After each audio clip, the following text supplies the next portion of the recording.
What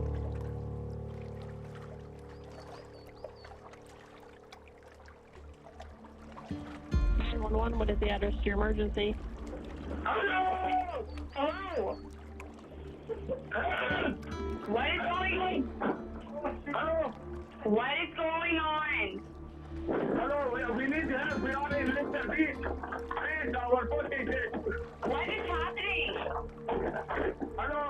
Hi there, what is happening? Happening in Little Beach. I don't know What is it? Okay, It slipped down. hold on. We have help coming, okay, for the two people in the water? Four. Four or two people in the water? Four. Four people in the water. Oh my God. I'm still here with you, okay? We have help coming as fast as they can. Do you still see one?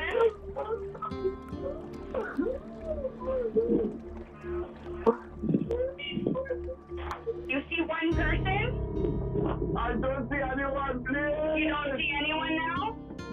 Please.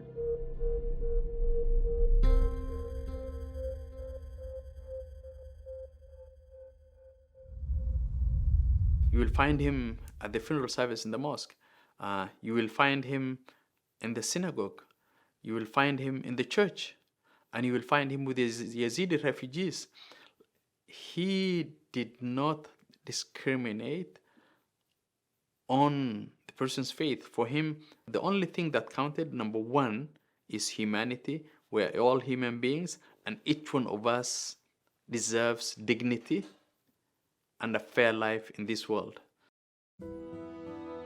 If you will knock at the door and you ask him for $1,000, and the $1,000 is all what he has to survive through the month, he will give it to you. Nour was in a hurry because he wanted to do a lot of things in a short period of time. He was a jewel in our society. He was a person who had a solution to everything. Nothing could prevent supporting human beings. He had a lot of friends because he liked to help people. Nour didn't know how to say no. He said, by saying no, you're killing the hope.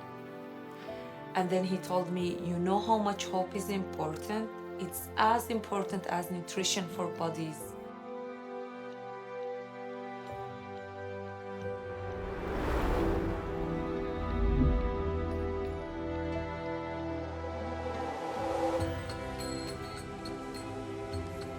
Nour's journey began in Kamishli, Syria.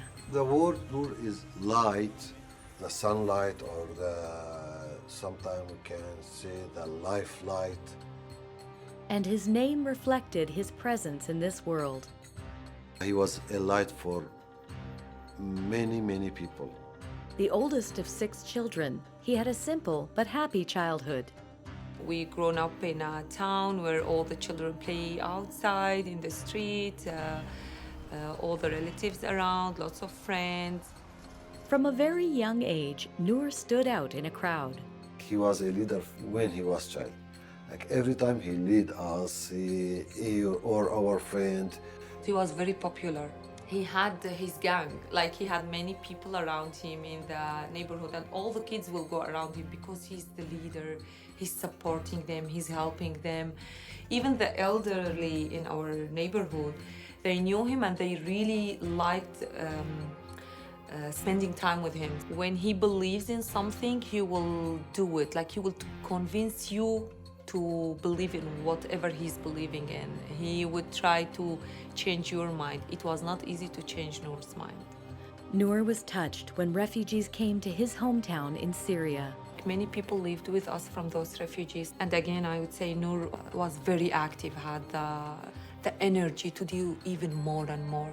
After his mandatory army service, he enrolled in the University of Damascus. He went to the university, like the media university, as a journalist. During his studies, he met the woman who would become his most significant other. It was my last year of university. 1 month had left to graduate. He immediately told us that he found his soulmate, and he told my mom, I found the person who I will marry. It was love from first sight, and after 5 days he proposed. I said yes. 2 years later, we got married. And we were like surprised, like very soon. He just said, I met her a few days ago and this is the person. I knew it right away. He was the one.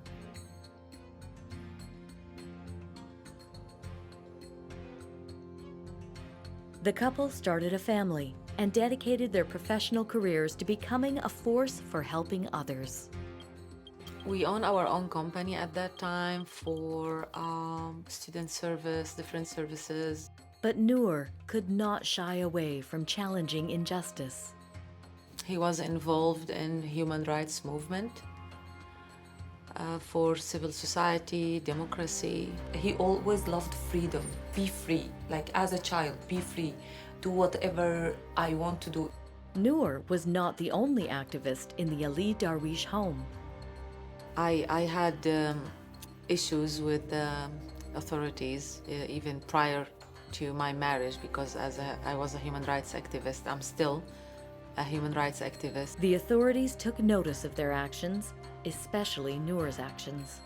He was arrested 3 times, and after that he fled the country. It was better to him like to exit from Syria than staying in Syria and having problem. When he fled the country, he didn't inform me though, because he heard that they arrested all his friends. As an activist, Maysoon's well-being was also at risk, and the threats on her safety had escalated. Nour found refuge in the port city of Macau, China. It's sort of the Las Vegas of southern China. He lost all his documents. He was trying to extend his Chinese visa, and he found himself stuck there. There was no way to return to Syria. So I fled the country to join him in 2008 with my 2 little girls. Leaving your country, going to a different place, it's not always easy. But for Maysoon, it was the only option. When you are under constant and continued threatening, you will just, act based on survival mode. When you are a mom, you just want to protect your children, and that's what I did. Leaving a country and becoming a refugee means leaving the people closest to you behind, not knowing when or if you will see them again. I left my family behind, my mom, my siblings, my in-laws, friends, everything. It was tough. The family left behind will also experience loss. It was so hard to be separated. First, like the kids, we were very, very attached to them. Nour wasn't only a brother, he was a friend. He was the one who would protect me if I needed any protection, or even if I want any kind of freedom. I am from Middle East. The female there, they face lots of challenges. So yes, when he left that gap there because he is solving all our problems. In Macau, China, the family experienced firsthand some of the challenges facing refugees. He had been a businessman and now they were refugees. There was no opportunity for them to work and they were stuck. Life was tough. It was a cultural shock at the beginning. Like everything was different, but I am a quick adjuster. And when I knew people very well, I start feeling like it is like a cold to be there because everything was new, under pain, under pressure, but yet the kindness that we face was amazing. So we survived. Nour and Maysoon were hopeful that they could stay in China. However, things did not turn out the way they expected. We thought they're gonna give us the permanent residency after they interviewed us, but they said no, it's a deportation letter, you have to leave the country. When they received the unfortunate news, they were reminded of the importance of a supportive community.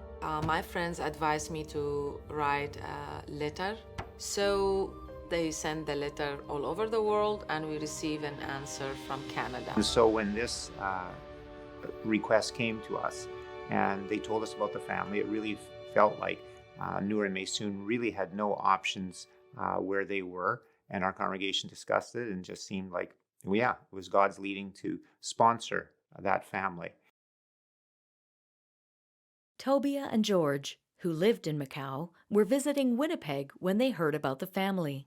Mason's good friend in Macau wrote to me and explained the situation that they were facing, not quite immediate, but very imminent deportation.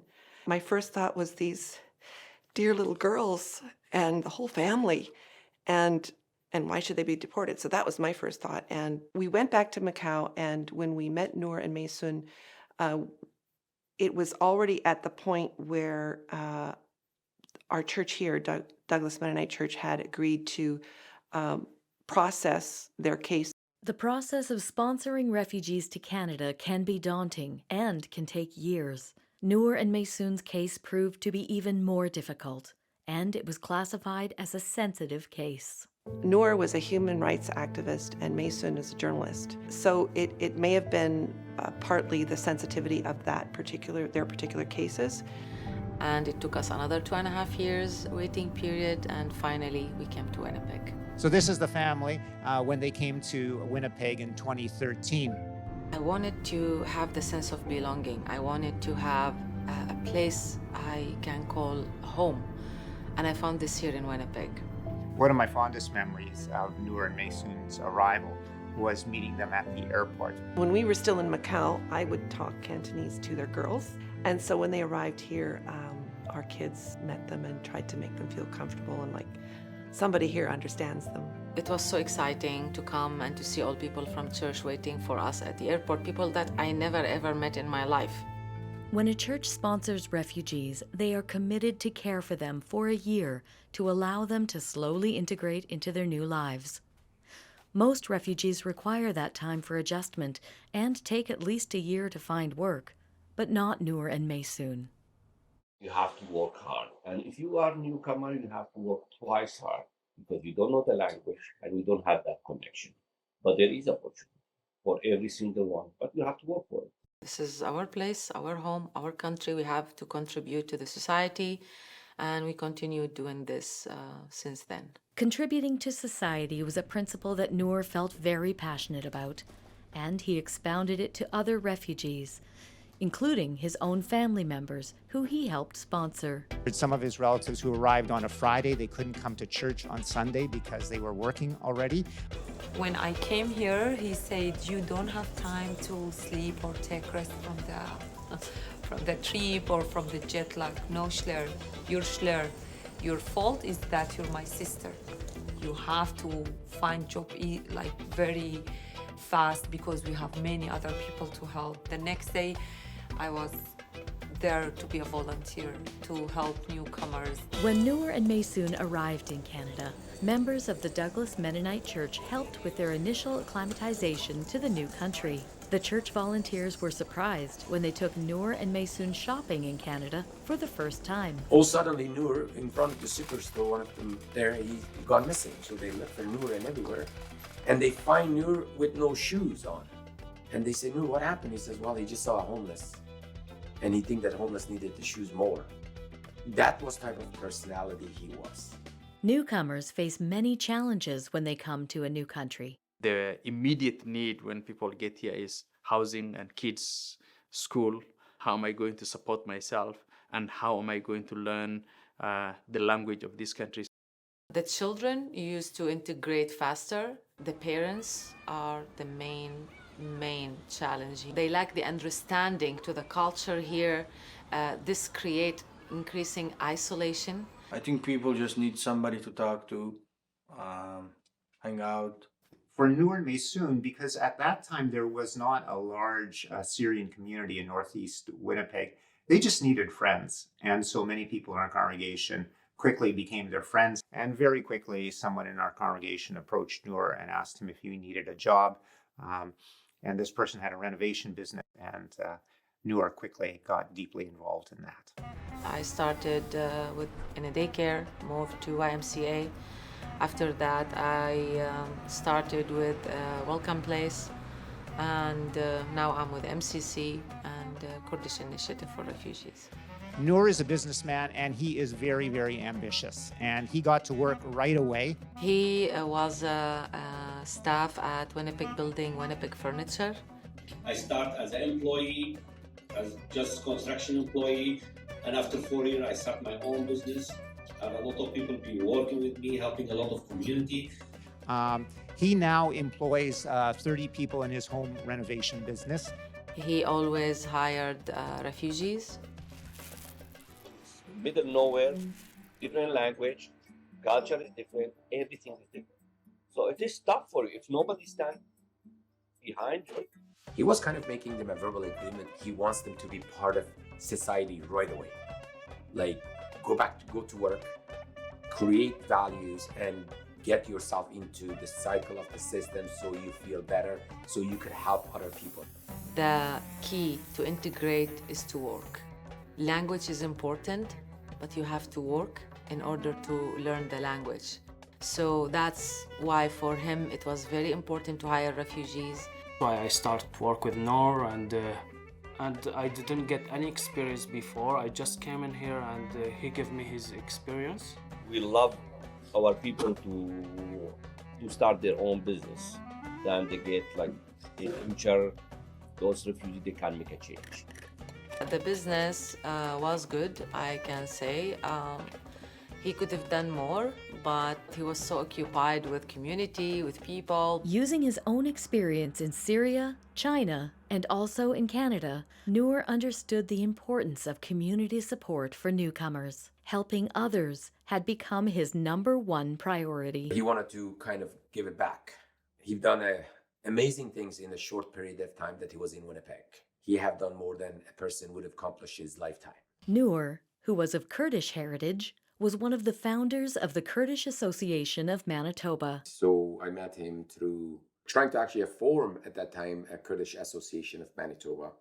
And Nour wanted to be a part of it, and Nour took a big role on that. He organized rallies to support his people in Kurdistan. We Kurds here in Winnipeg, and we couldn't be silent about what was happening.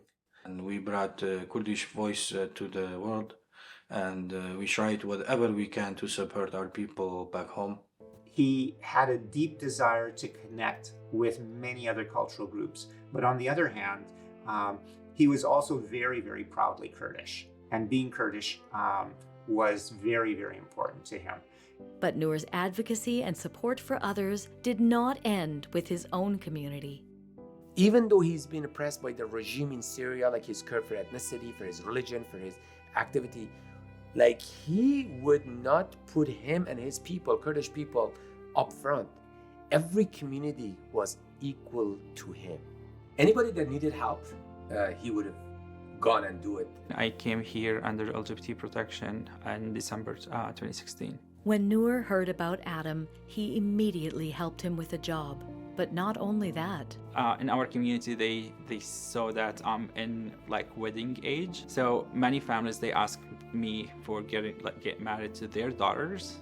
And I wasn't sure what to do in this case because I was scared to tell them I can't. So I told Nour, please, just can you talk to them just to let them stop asking me for this. And actually, he helped me a lot with that too. Some newcomers suffer horrific experiences in their home countries. When they arrive here, they need to cope with trauma and mental health issues. There was a young Syrian girl who had mental health issues, and she wanted to walk from the mosque in downtown to the mosque in the south of the south of the city on Waverly. We tried to talk to her. She was adamant that she was going to take the walk there at 20 below. So I called Nour. Nour was in Trascona. He drove, and 20 minutes he arrived at the mosque in downtown, talked to the girl, took her to his house, and solved her problem. There are times when I have called on Nour at 2 a.m. and he woke up. Immediately he showed up. Nour and Maysoon considered Canada home, but they never forgot about their extended family who were left behind in Syria. And they quickly told us, well, we have some other relatives. if they allow me, I can bring more family and I can help them to find job and all stuff settlement. And we have sponsored in the last 5 years 21 refugees to come to Canada. And Nour and Maysoon have also sponsored additional family members on top of that. Over the years, they, along with the Mennonite Church, sponsored and reunited with many of their family members, including their brothers, sisters, parents, and cousins. I was thankful to Canada because I met him after almost 10 years. He wasn't there when I married. He wasn't there. He didn't see my kids until I came here. Nour was instrumental in creating a community for newcomers. He wanted to give them a sense of belonging in the new country and organized social and traditional events such as the Neiroz, the celebration of the Kurdish New Year. Abu, his birthday. Avaya meti evine. Avaya havalawi.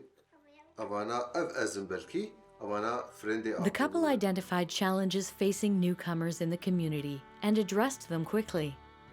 They noticed that children and youth in the community did not have adequate access to programs during the summer holidays. Many of the children saw many Canadian children going off to summer camp or being enrolled in day camps in the city, and they realized that these were not accessible for both financial reasons and language reasons to many of the newer Canadians in the area. And so our church building has a large gymnasium, and they said, what about having a summer program for newcomer youth in the neighborhood where they could come, they could play games, they could do crafts. It's something we take a pride of it, and we're hoping really to just continue with it with all newcomer youth and children. I was thinking, you know, maybe we'd have 30 or 40 children in the gymnasium every day.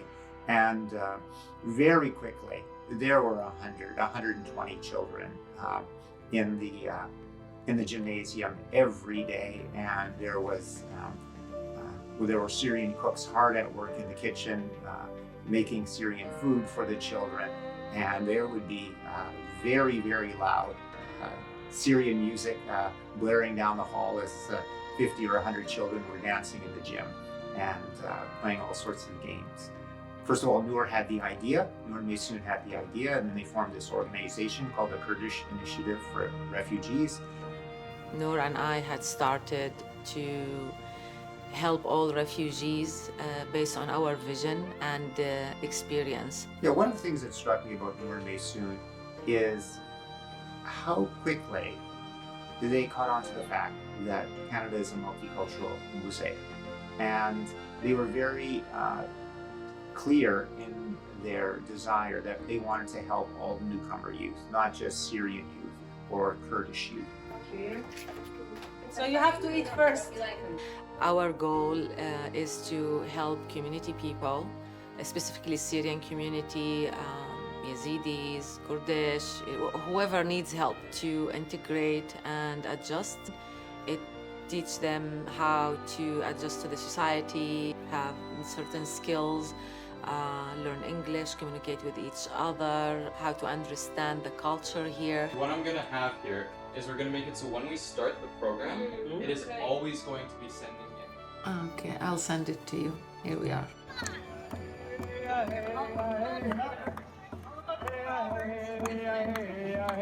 We had a young boy from the Yazidi community who was captured by ISIS, and his family was here, and the child was freed from ISIS captivity in Iraq, and he appeared on the TV. So Nour called me and he said, we must bring this child, not tomorrow, today. We must get him here. And I said, Nour, it takes time for the government to process the file itself. And he said, I don't take that for an answer. We must get this young boy within this month. Within 25 days, the child was here in Winnipeg, mainly because of the push of Nour. Through their organization, they supported refugees in Canada. They also took it upon themselves to support refugees who aspired to come here. أنا اسمي عبد القادر الشيخ. أنا سوري الجنسية. جابني ساعدني هون في الجي لهون على كندا نور. He talked to us before we came to Canada. He gave us more information about Canada. He sponsored us to came here.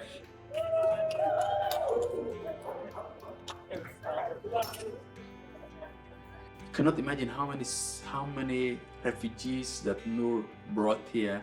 They are in the hundreds.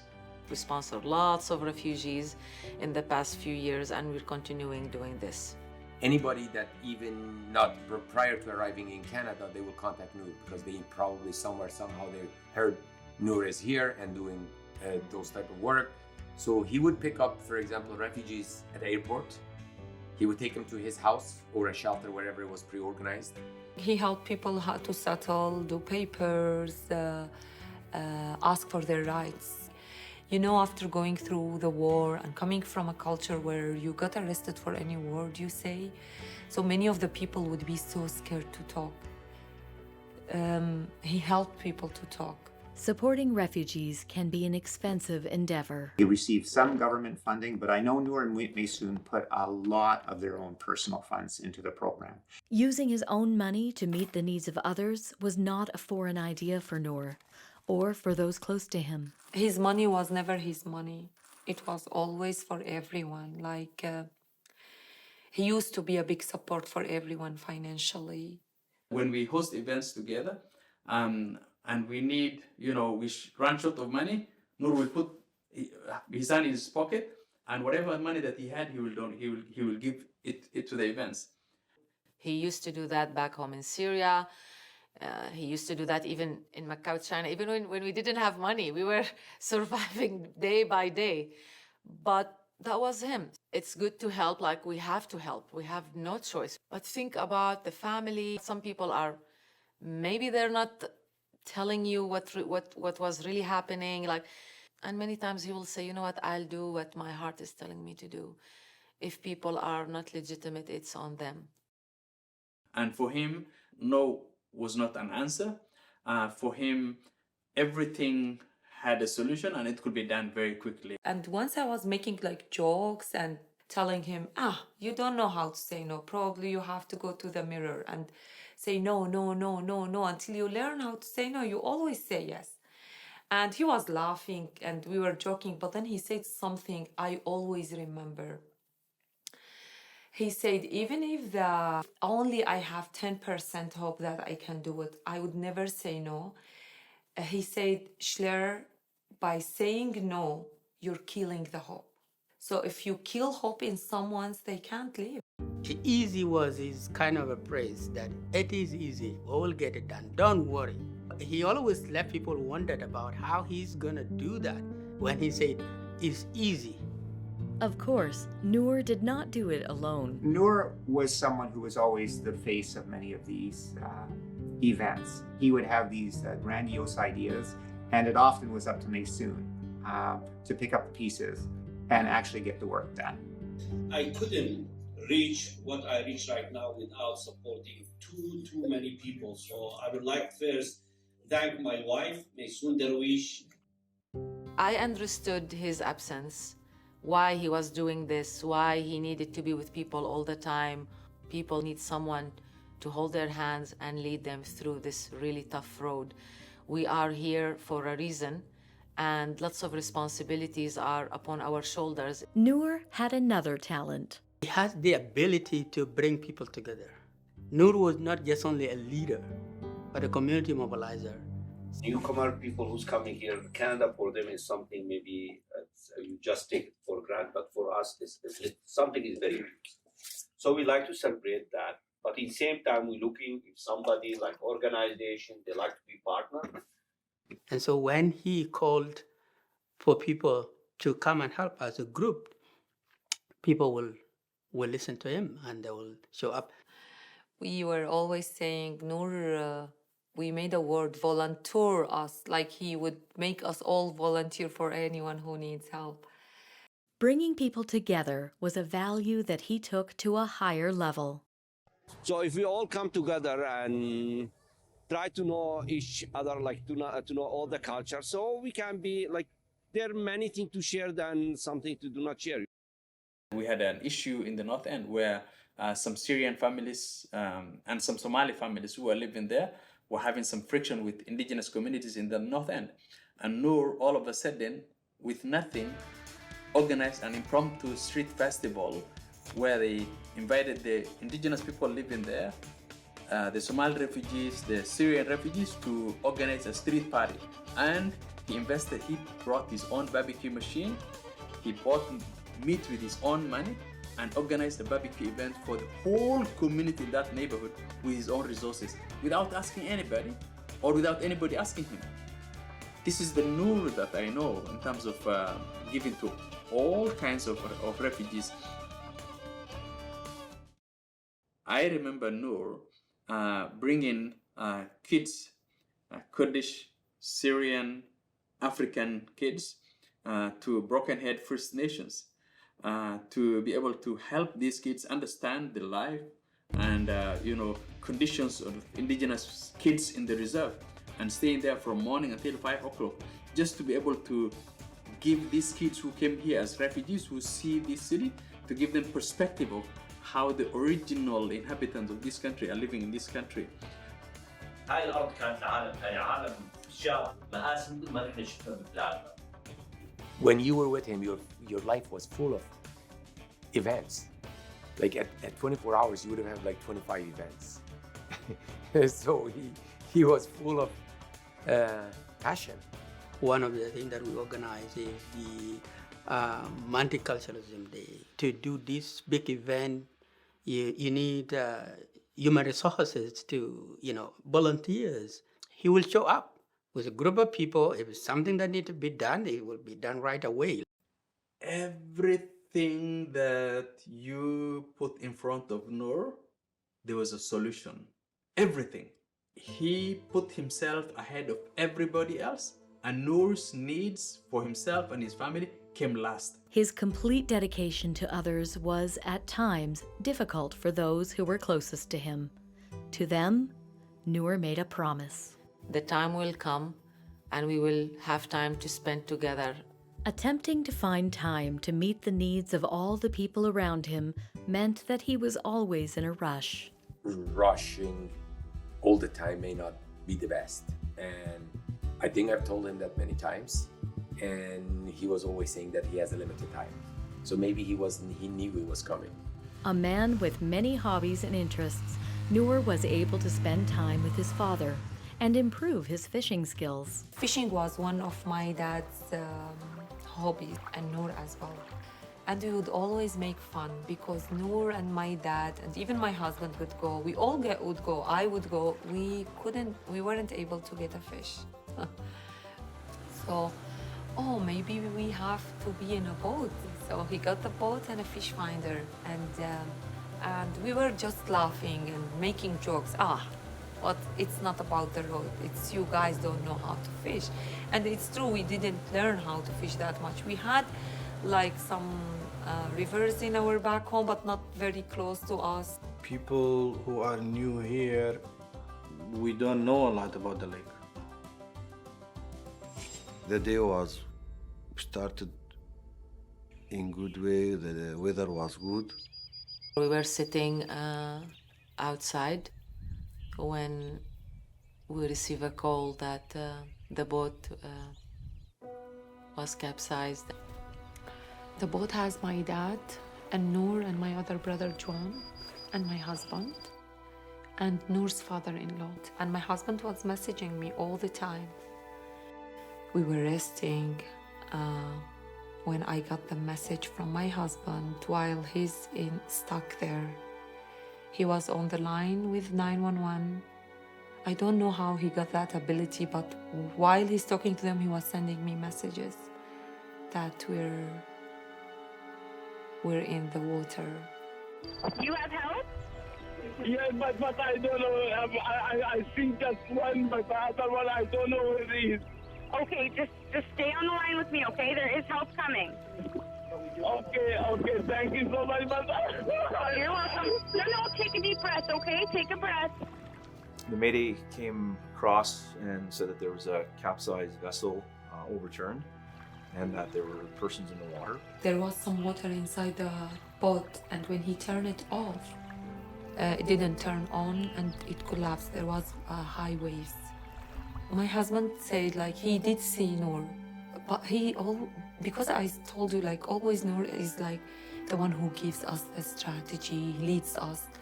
He said I waited for Nour to tell me what to do, but Nour didn't talk. Yeah, what happened, like, we found ourselves like in the water. I saw Nour like just he wasn't doing anything. Just I saw his hand like this.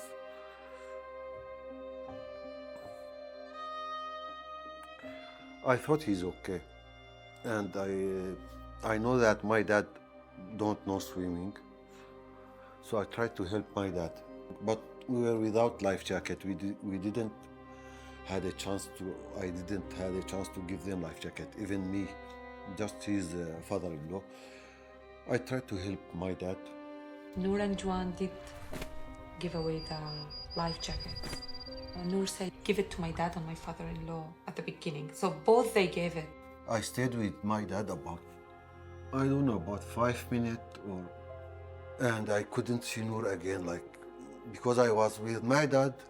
So first I saw him, but then I couldn't see him when I lost my dad. And I started swimming along to the shore. On this particular call, when we arrived, there was quite a bit of chaos. Victoria Beach Rescue was already on scene. They were already there. They were near the vessel that will return. And they had recovered a victim already out of the water, and it was in their boat. So when we arrived, our focus was to look for the people who were missing and also to check the vessel to make sure there was no one trapped in it. When I started swimming alone, I knew that like I missed them. They passed away. But no choice, you can't do anything.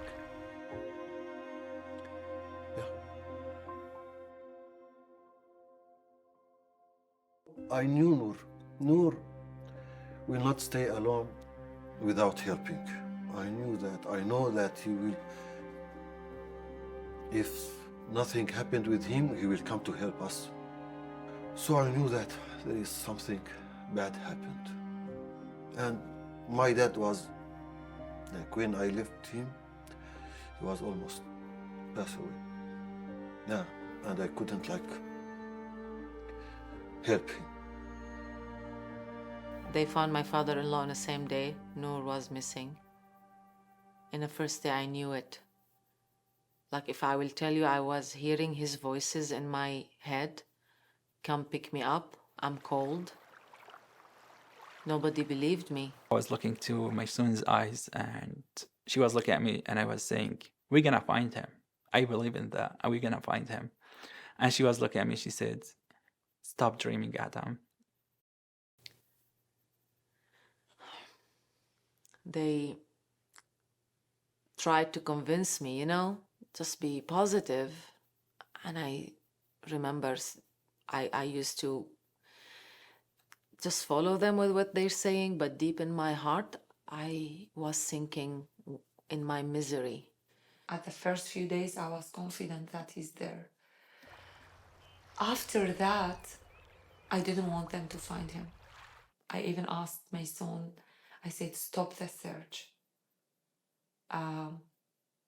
If he's in the lake, I don't want them to find him because I would lose the hope. And yes, hope is very important.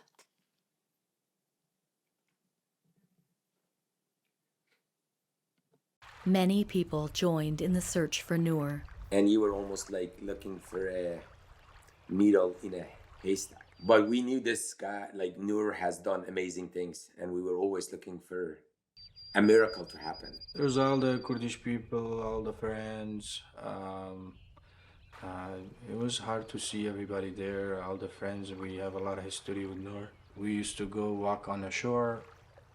Maybe we see anything, maybe he's injured, maybe he's sitting there somewhere. A friend of Maysoon's called the Heart Team. We weren't able to locate him. We arranged to come back the next day to continue the search. And we were able to, I guess after a short time, actually image Nour Ali's body on the bottom of the lake. And I saw them when they stopped on one spot, and it was very close to the shore. With Winnipeg Lake, there is a certain nature. Only people who lives there, they know about the nature. If you drown in certain place, you stay in that place, which give me an indication he tried. What happened? To me, it's a mystery because I know how strong swimmer he was, how enthusiastic and a fighter he was. To say why didn't someone make it to shore, that's a great question. But all I know is that swimming in cold water without any thermal protection is very difficult to do. I remember we did the recovery and were able to bring him back to shore. You're thankful that you found the person, and then I'm always dreading after that because now we have to bring the body back to shore. There's always a lot of emotion packed. Lots of pain. It's terrible. So I was in that pain for 5 days prior to the recovery. When they said they found him, the pain was even worse. For 6 long days, everyone flocked together from dawn to dusk, looking for their friend, their brother, their rock, Nour. Nour always wanted to gather people, bring them together, and he did for 6 days. Praise were offered, drums were beat, tobacco was laid, songs were sung by many faiths, all who came together to find Nour so he may be laid to rest. His vision of bringing people together realized yet again. When Nour died, the world lost an important soul. It was a big loss, not only for Kurdish community, for refugee community, for Winnipeg, even for Canada. We can never find Nour. I hope that many of us are able to continue the legacy, each one of us in their own way, to be able to have Nour's flame continue to burn in different spheres, I think. Nour has planted amazing seeds, and naturally those seeds are going to grow and they're going to give its fruit. He inspires hundreds of people. So his legacy, I think, is going to bring a lot of good things. Maysoon and her daughters are continuing to keep the fire of Nour burning. I've been in this for a long time. We started this together, Nour and I. Now I'm all by my own. I will continue. Nour was a great person. We were a great team. We did everything together. And he left.